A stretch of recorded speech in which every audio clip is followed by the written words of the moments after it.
بالله من الشيطان الرجيم. وقل رب أعوذ بك من همزات الشياطين وأعوذ بك رب أن يحضرون. حتى إذا جاء أحدهم الموت قال رب ارجعون لعلي أعمل صالحا فيما تركت كلا إنها كلمة هو قائلها ومن ورائهم برزخ إلى يوم يبعثون. فإذا نفخ في الصور فلا أنساب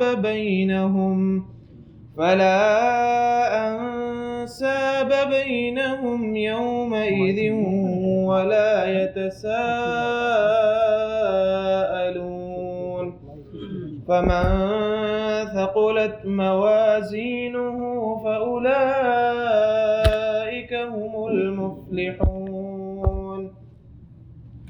ومن خفت موازينه فأولئك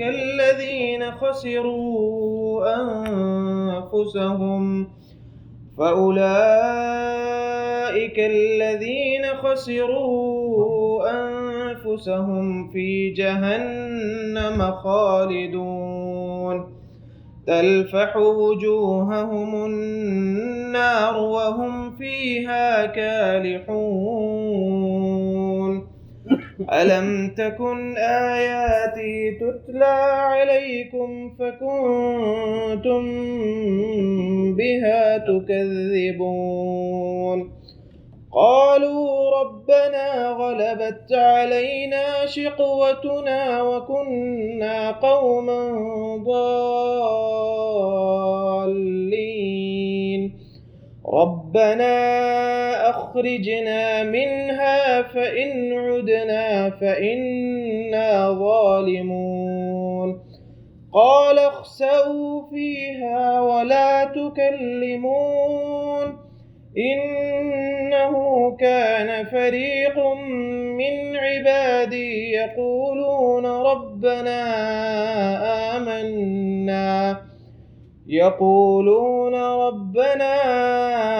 آمنا فاغفر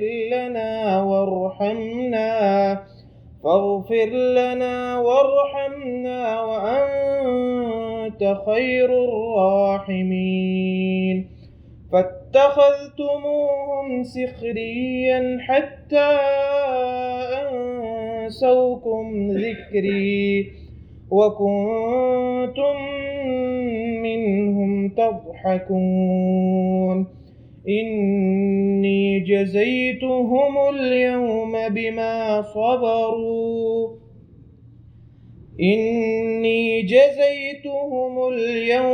بما صبروا أنهم هم الفائزون.